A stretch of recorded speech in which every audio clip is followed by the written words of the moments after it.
မင်္ဂလာပါခင်ဗျာကျွန်တော်တို့တောင်သူတွေအတွက်စိုက်ပျိုးရေးနည်းပညာများကိုတစ်ဖက်တစ်လမ်းအနေဖြန့်ဝေပေးနေတဲ့တူဦးလေးဖြစ်ပါတယ်ဒီနေ့တော့တောင်သူတွေအတွက်ဥမိအက်ဆစ်အကြောင်းဆွေးနွေးပေးချင်ပါတယ်အဲ့တော့ဥမိအက်ဆစ်ဆိုတာဘာလဲဆိုလို့ရှိရင်ကျွန်တော်တို့ humus ရဲ့အစိတ်ပိုင်းတစ်ပိုင်းလို့ပြောချင်ပါတယ် humus ဆိုတာကျွန်တော်တို့မြေကြီးထဲမှာအပင်အတွက်အဓိကလိုအပ်နေတဲ့ organic ဓာတ်သစ်ဆွေးဓာတ်ကို humus လို့ခေါ်ပါတယ်။အဲဒီ humus ရဲ့အစိတ်ပိုင်းတစ်ခုဖြစ်တယ်ဆိုတာကျွန်တော် humus ထဲမှာ humic acid လည်းပါတယ် fulvic acid လည်းပါတယ်နော်။ human လို့လည်းပါတယ်။အဲဒီထဲမှာအစိတ်ပိုင်းတစ်ခုဖြစ်ပါတယ်။ဘာကြောင့် humic acid တွေလိုအပ်နေတာလဲဆိုရင်ဒီ biostimulant လို့ခေါ်တဲ့ဇီဝစွမ်းအားမြင့်အာဟာရတွေဖြစ်ဆွတ်ပေးဖို့မြေကြီးထဲမှာကျွန်တော်တို့ဒီနေ့တောင်သူလယ်သမားတွေအတွက်လိုအပ်နေတဲ့အမှန်ပါပဲ။ဘာကြောင့်လဲဆိုရင်ကျွန်တော်တို့မြေကြီးထဲမှာအပင်အတွက်အာဟာရတွေတဖြည်းဖြည်းနဲ့ခန်းချောက်လာတယ်၊နည်းလာတယ်၊ထုတ်သုံးတာများလာတဲ့အတွက်ကျွန်တော်တို့ humus တွေနည်းလာတယ်။သဘာဝမြေဩဇာသဘာဝအဆီနစ်တွေနည်းလာတဲ့အတွက်ကျွန်တော် humic acid ကိုအစားထိုးအနေနဲ့ထည့်ပေးဖို့လိုအပ်လာပါတယ်။ဒါကြောင့်ကျွန်တော်တို့ humic acid ကိုကျွန်တော်တို့တောင်သူတွေမဖြစ်မနေသုံးနေရပါတယ်။အဲ့တော့ humic acid ကိုကျွန်တော်တို့ဒီမြေထဲမှာထည့်ရင်ဘယ်လိုအကျိုးအာနိသင်ရှိမလဲဆိုရင်မြေထဲမှာခုနပြောသလို organic matter တွေအစားထိုးသုံးရတာဖြစ်တဲ့အတွက်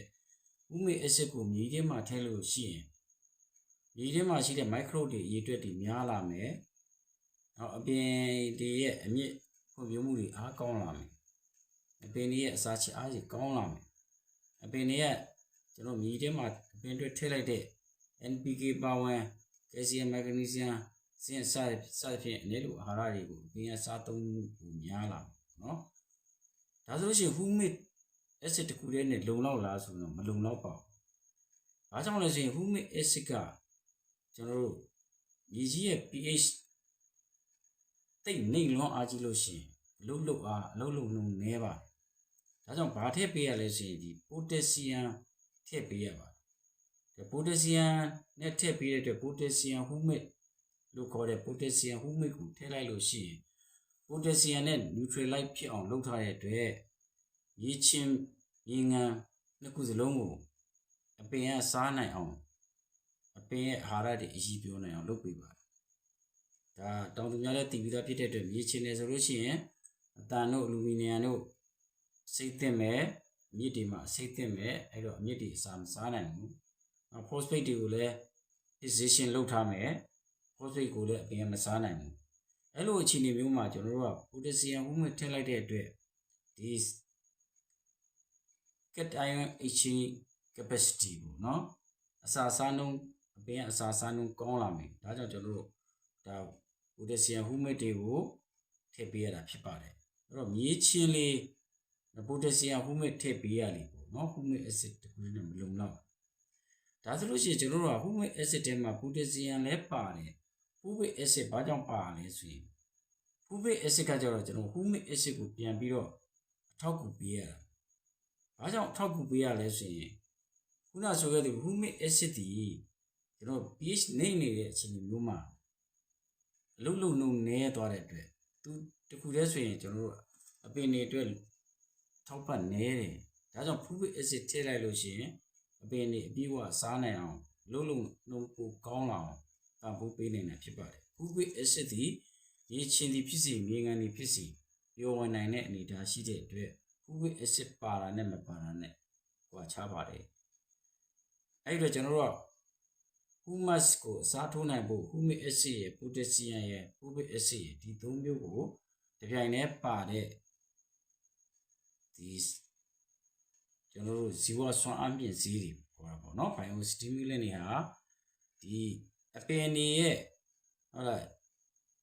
environmental stress ဖြစ်နေတဲ့အချိန်ဘူချိန်နေလွန်းခြင်းဘူချိန်ဟုတ်လားများလွန်းခြင်းပူလွန်းခြင်းအေးလွန်းခြင်းဆူလွန်းခြင်းရေဝက်ခြင်းဟုတ်လားဝုခုံခြင်းနောက်မြေစီလာအစိတ်တောက်ဖြစ်ခြင်းစသဖြင့် ဒီမြေစီလွာအတွင်းမှာရှိတဲ့အပင်အတွက်ဒီဆွက်တွေကို